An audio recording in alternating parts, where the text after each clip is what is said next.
Hello students, welcome to the part 2 of chapter number 1, reproduction in organisms. In previous lecture we have discussed about the asexual reproduction, and in this lecture we will discuss about the sexual reproduction. Sexual reproduction is better than the asexual reproduction. The question is why? Because it involves the formation of male and female gametes as well as the fusion of these gametes. While into the asexual reproduction, only one parent is involved, so that there is no fusion of the gametes. The second thing is that sexual reproduction promotes the diversity in an organisms, which is due to the combination of the genes, which leads to the variation. These variations are very important. While into the asexual reproductions, the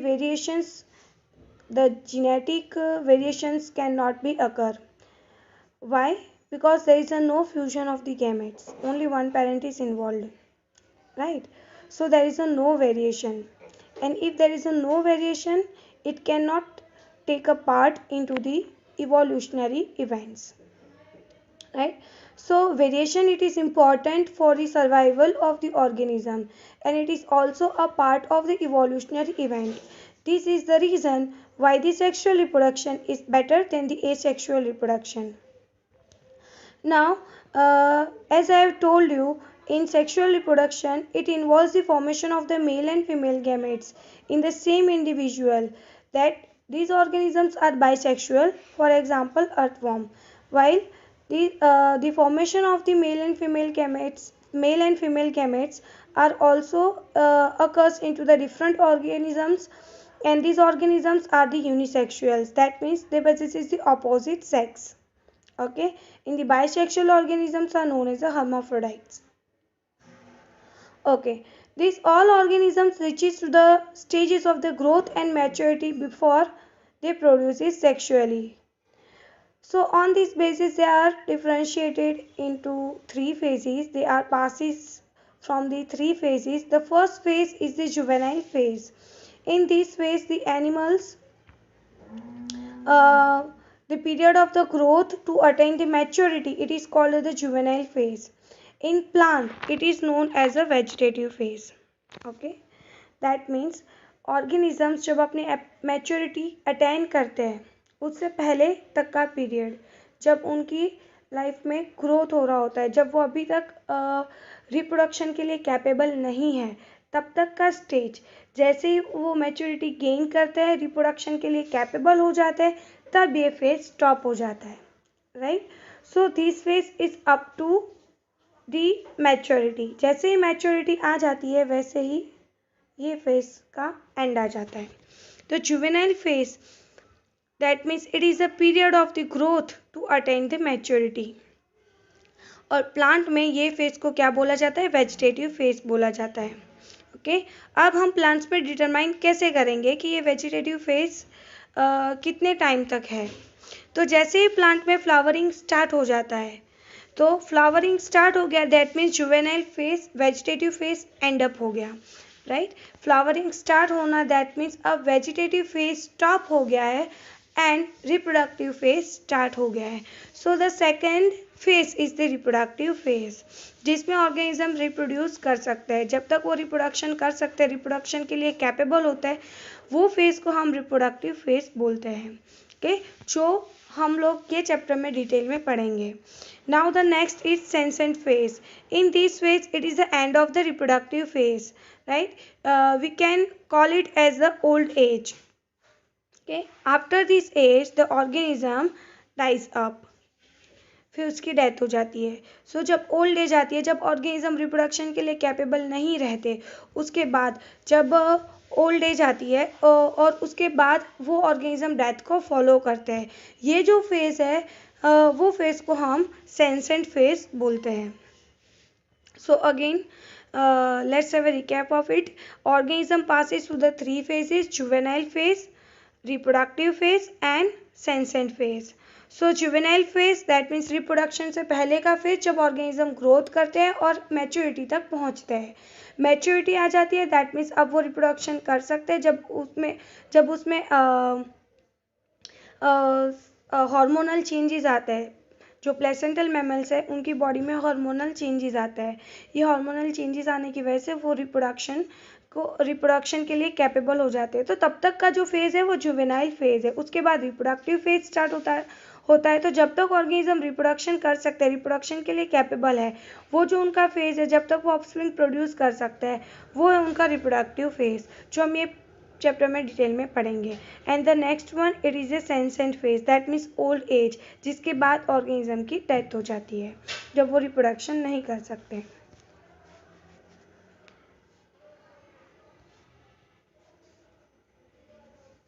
Okay, now the reproduction in flowering plants. So plants are divided into three types as per their life cycles. So first one is the annual plant. So these plants completes its life cycle within a 1 year and then dies. For example, peas. Biennial plants, the plants which completes its biological life cycles in 2 years, जो 2 year में अपनी life cycle complete करते हैं, like onion. And perennial plants, this plants lives for more than 2 years, जो 2 year से ज़्यादा जिसकी life span होती है, 50 ईयर्स, 60 ईयर्स और more than it 200-400 years. These plants are known as perennial plants. For example, banana and mango. Okay. In annual and biennial plants, the flowering is once or twice in a year. एक या दो बारी. In these plants, vegetative reproduction and senescent phase are clearly identified. Okay, जो clearly आपको 1 या 2 साल की इसकी लाइफ साइकिल है, तो आप क्लियरली ये फेजेस को ऑब्जर्व कर सकते हो। ओके, एग्जाम्पल है rice, wheat and marigold etcetera. अब कुछ प्लांट्स ऐसे होते हैं जो जिसमें फ्लावरिंग आपको पर्टिकुलर सीजन में ही दिखने मिलता है, राइट। जबकि कुछ प्लांट्स ऐसे होते हैं जो अपनी लाइफ टाइम में सिर्फ एक ही बार जिसमें फ्लावरिंग होता है, ओनली वन टाइम, और फ्लावर ब्लूम्स के बाद उनकी डेथ हो जाती है।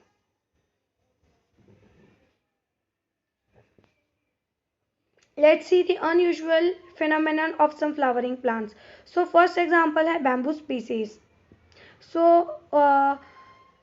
50 to 100 years में वो एक ही बार large amount of flowers produce करते हैं, जिसमें से large amount of fruit produce होता है, एंड देन उसकी डेथ हो जाती है। तो यहाँ पे ये जो दो पिक्चर है, ये बाम्बू के पिक्चर है, ये उसका फ्रूटिंग बॉडी है, ये उसके फ्लावर्स है। ओके, सो 50 to 100 ईयर्स उतनी उसकी लाइफ स्पान होती है। एमसीक्यू में ये क्वेश्चन आ सकता है, 50 to 100 ईयर्स जितनी उसकी लाइफ स्पान होती है। ओके, और ये लाइफ में एक ही बार फ्लावर्स प्रोड्यूस करते हैं, देन फ्लावर्स में से फ्रूट प्रोड्यूस हो गया और उसके बाद ये प्लांट की डेथ हो जाएगी। Now the second example is strobilanthes kunthiana, जिसको हम लोकल लैंग्वेज में नीला करंजी भी बोला जाता है। ये जो प्लांट्स है वो 12 ईयर्स में एक बार उसके ऊपर फ्लावर्स आते हैं, 12 ईयर्स में वन टाइम। ओके, सो पहले वो देखने मिले थे सितंबर अक्टूबर 2006 में, उसके बाद वो देखने मिले इन 2018 में, और अब 12 ईयर्स के बाद फिर से देखने मिलेंगे। ओके, सो 12 ईयर में वन टाइम इसका फ्लावरिंग होता है और बहुत लार्ज अमाउंट में वो फ्लावर्स प्रोड्यूस करते हैं, जो आप ये इमेज में देख सकते हो। This flowers are very beautiful and very attractive. तो उस टाइम में टूरिज्म के लिए वहाँ पे ये पीरियड मेन ये फ्लावर की वजह से अट्रैक्टिव रहता है और इसकी वजह से टूरिज्म भी काफ़ी रहता है। अब यहाँ पे फ्लावर का मैंने एनलार्ज्ड फोटोग्राफ भी आपको शो किया है। So this is the unusual phenomenon. तो ये आपको एमसीक्यू में आ सकता है, तो वो आपको याद रखना है या शॉर्ट क्वेश्चन आंसर में। Now the next is breeding of animals. So there are two types of the animals on the basis of the time of breeding. The first one is seasonal breeder and the second one is continuous breeder. Okay, seasonal breeder, so they produce in the particular period of the year. They reproduce at the particular period of the year, such as a frog, lizard, most of the bird, deer etcetera. अब इसमें ऐसा भी हो सकता है कि जैसे कि मोनो सीजनल हो, मतलब कि ईयर में एक ही बार, या फिर ईयर में 2 टाइम्स और मोर देन 2 टाइम्स, जो पोली सीजनल बोले जाएंगे, मोनो, बाई और पोली सीजनल्स. बट ये फिक्स है कि उनकी बॉडी में रिप्रोडक्शन पर्टिकुलर पीरियड में ही होगा. जबकि मैं कंटिन्यूस ब्रीडर की बात करूँ तो कंटिन्यू ब्रीडिंग कर सकते हैं through out the sexual maturity. मतलब एक बार प्यूबर्टी एज पे पहुंचने के बाद जब उनमें रिप्रोडक्शन के लिए कैपेबिलिटी आ जाती है, जब मैच्योरिटी आ जाती है, उसके बाद तब तक सेक्शुअल मैच्योरिटी रहती है, तब तक वो थ्रू आउट ब्रीडिंग कर सकते हैं, कंटिन्यूस ब्रीडिंग कर सकते हैं. तो उसके एग्जाम्पल्स यहाँ पे honey bee, queen, poultry rabbit or another poultry birds like hens, chickens, mice, cattle. Okay, these are the continuous breeders. These placental mammals exhibit the reproductive cycle that leads to the change into the ovaries and hormonal levels. And they follow the two types of the reproductive cycles, estrus cycle and menstrual cycle. So the estrus cycle is always seen into the non-primate mammals, while the menstrual cycle is seen into the primate mammals. Look, what is the difference between the primate and non-primate? Okay, so primate mammals, primate is the order के mammals के 16 order है, जिसमें से सबसे last order है वो है primates, जिसमें 6 ऑर्गेनिजम्स इन्वॉल्व होते हैं, monkeys, apes, human beings, lemurs. These are the animals, mammals which are involved into the primates. Okay, तो primates नॉन primates से कैसे डिफरेंट होते हैं? तो प्राइमेट्स जो है, जिसमें प्राइमेट्स में मेंस्ट्रुअल साइकिल फॉलो होती है और नॉन प्राइमेट्स में स्ट्रेस साइकिल फॉलो होती है. प्राइमेट्स नॉन प्राइमेट्स से ज़्यादा इंटेलिजेंट होते हैं. इवन उनके थंब में भी फ़र्क होता है कि उनका एक थंब जो होता है वो 4 फिंगर से सेपरेट होता है. तो ये भी एक कैरेक्टरिस्टिक है जिससे आप प्राइमेट्स को फाइंड आउट कर सकते हो और नॉन प्राइमेट से डिस्टिंग्विश कर सकते हो. ओके, इनका जो 4 ब्रेन होता है प्राइमेट्स का, वो नॉन प्राइमेट से लार्जर होता है. So these are some difference between the primates and non primates. Okay, तो काउ, डॉग्स, रैट्स, टाइगर्स, ये सब नॉन प्राइमेट्स एनिमल्स है. अब बात करें कि stress cycle and menstrual cycle की, तो जो सीजनल ब्रीडर्स है उसमें स्ट्रेस साइकिल होती है, मतलब कि नॉन प्राइमेट्स जो है वो सीजनल ब्रीडर्स है और जो प्राइमेट्स है वो कंटिन्यूअस ब्रीडर्स है. तो stress cycle and menstrual cycle के बीच में डिफरेंस क्या है?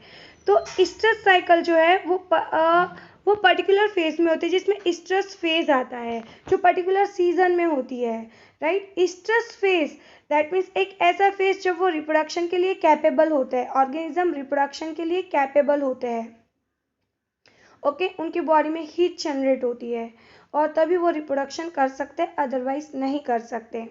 ओके, और मेंस्ट्रुअल, और दूसरा एक डिफरेंस, मेंस्ट्रुअल साइकिल में ऐसा होता नहीं है. एक बार जब वो मैच्योरिटी गेन कर लेते हैं और जब तक उनका सेक्सुअल मैच्योरिटी पीरियड चलता है तब तक वो रिप्रोडक्शन कर सकते हैं. इसमें कोई फेज नहीं होता है, जबकि इसमें फेज होता है. सेकेंड थिंग कि मेंस्ट्रुअल साइकिल में ब्लीडिंग होती है, स्ट्रेस साइकिल्स में ब्लीडिंग नहीं होती है. मेंस्ट्रुअल साइकिल में क्या होता है, जो यूटेरस होता है, यूटेरस की जो एंडोमेट्रियम, यूटेरस में जो एंडोमेट्रियम होता है उसकी लाइनिंग, उसका ब्रेकडाउन होता है और ब्लीडिंग एक्सक्रीट होता है वजाइनल रीजन में से, फीमेल के वजाइनल रीजन में से ब्लीडिंग होता है. जबकि यहाँ पे स्ट्रेस साइकिल में ऐसा होता नहीं है. एंडोमेट्रियम में दोनों में फोल्डिंग शो होते हैं. मेंस्ट्रुअल साइकिल में ये फोल्डिंग्स जो होते हैं वो ब्रेक डाउन हो जाते हैं, ब्लड वेसल्स ब्रेक डाउन होते हैं और ब्लड एक्सक्रीट होता है. जबकि स्ट्रेस साइकिल में यूटेरस वॉल में वो अगेन एब्जॉर्ब हो जाता है, जिसकी वजह से ब्लीडिंग होती नहीं है, और अगर होती है तो बहुत माइन्यूट, ड्रॉप वाइज. ज़्यादातर स्ट्रेस साइकिल में मेनली ब्लीडिंग होती नहीं है और इसमें स्ट्रेस फेज होता है. रिमेंबर वन थिंग, इसमें स्ट्रेस फेज आता है, मतलब तब बॉडी में हीट जनरेट होती है और तभी वो रिप्रोडक्शन कर सकते हैं, जिसको हम सीजनल बोल सकते हैं कि ये सीज़न में कोई पर्टिकुलर सीज़न में ये हीट प्रोड्यूस होती है, पर्टिकुलर टाइम पे ये हीट प्रोड्यूस होती है जब वो रिप्रोडक्शन कर सकते हैं. जबकि मेंस्ट्रुअल साइकिल में ऐसा कुछ भी होता नहीं है. मेंस्ट्रुअल साइकिल में ब्लीडिंग होती है, और ये रिपीटेटिव साइकिल है जो प्राइमेट्स में होती है, और ये कंटिन्यूस होती है जब तक वो सेक्सुअल मैच्योरिटी पीरियड रहता है उसमें, तब तक ये साइकिल रन आउट होती है. So this is the difference between the estrous cycle and menstrual cycle. Okay, thank you.